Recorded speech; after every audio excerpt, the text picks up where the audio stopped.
Hi, so today I'll be breaking down the piece Arabesque No. 1 by Debussy. So I think I first learned this piece when I was 14. So I think this is a song that many people have heard before and can definitely agree is beautiful, but I kind of wanted to go into more detail on the notes, the phrasing, the compositional style of it to hopefully give people a greater appreciation, and also myself a greater appreciation. And this is also a way to get me to practice because I haven't played the piano in several months. So this is just giving me some accountability here. Okay, so starting off, the introductory measures goes as follows.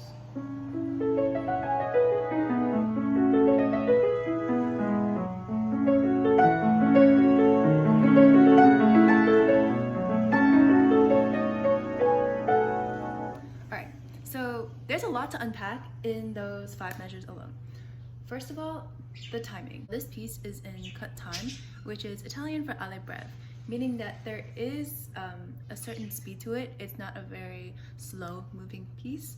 And also the time signature indicates that there are 2 beats per measure, and each half note represents 1 beat when you're counting. So that kind of adds even more to the speed of it.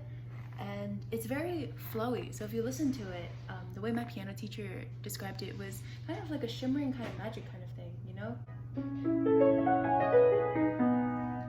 There's a certain rise and fall to it that reminds you of water, and then there's, you know, it's like you're going more into the depths of the water once you add both hands.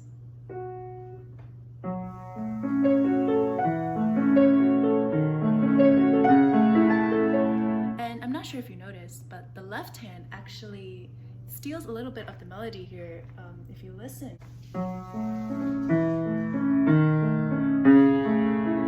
Okay, so if you didn't hear it, this part.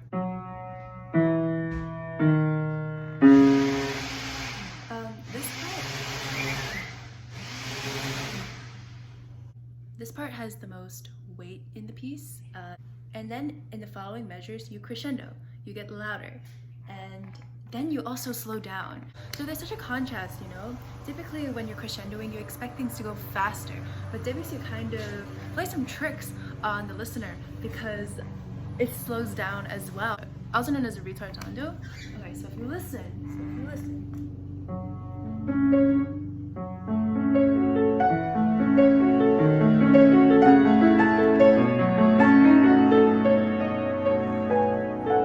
So this is literally 5 measures of like easily over 100 measure piece. So as you can see, every single note has complexity to it. And this is just the first 5 measures. We just got started, okay? So now, after this crescendo, things just quiet down.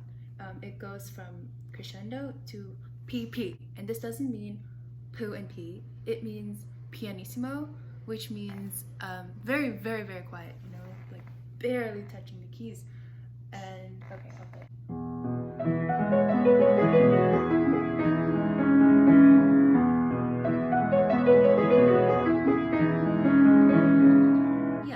So things have mellowed down and they're very quiet, but there's still that level of magic to it.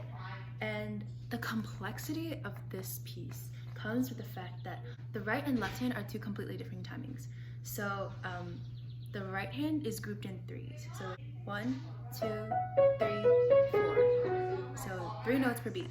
Meanwhile, the left hand is 1, 2, 3, 4. And that is so fucking hard to play because, you know, your right hand is doing one thing and your left hand is doing the other, and you kind of have to time it in a way where it's smooth.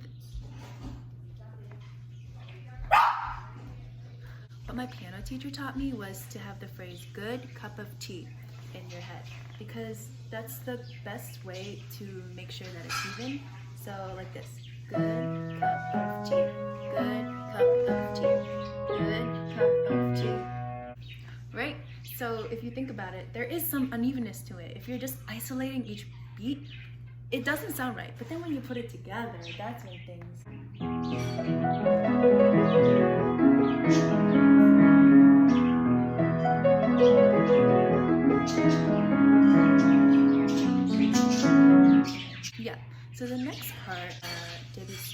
poco or poco crescendo, which means that slowly you start to pick things up again.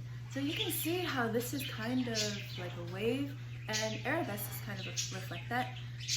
Debussy was very inspired by nature, and he traveled a lot, so I'm sure that there is some element of water, possibly like the wind, that inspired him to kind of have these very interesting shifts in sound. So the next part goes as follows.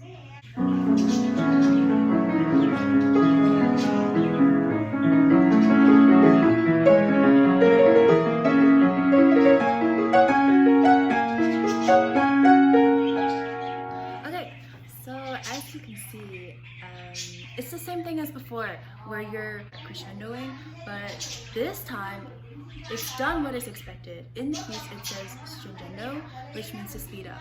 So you're at the same time increasing the tempo and also speeding up. But then,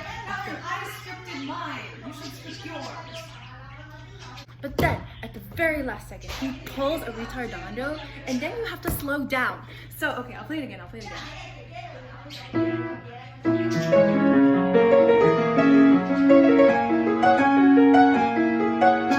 the part where it slows down.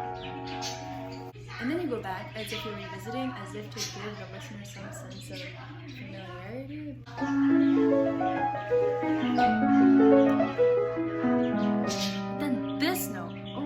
This note is kind of the shift in the whole thing. It's the note that makes the listener, because it's a note that kind of jolts the listener, right? Because it's so jarring and unexpected. And the reason for that is because it's a natural. It's supposed to be a G sharp, according to the key signature, but no, it's a D natural. So it really just like throws the listener off course.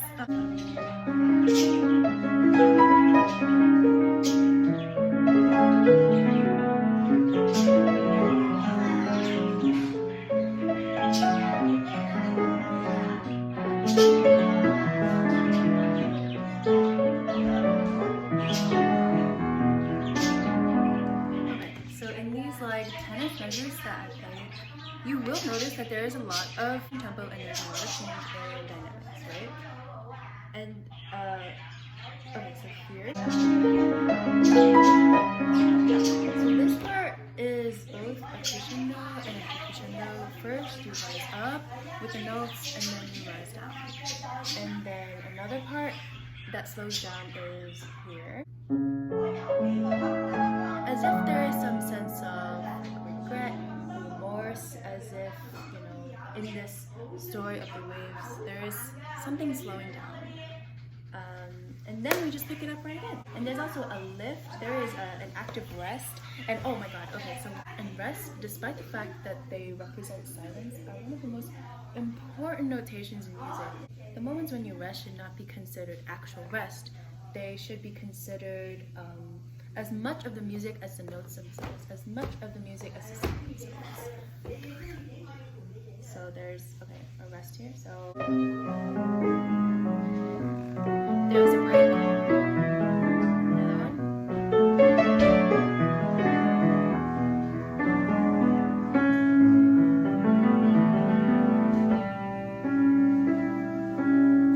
Okay, so that was just 1.5 pages, and I could probably go way more into detail, but I will leave you with that. And that is our first analysis of Arabesque by Debussy.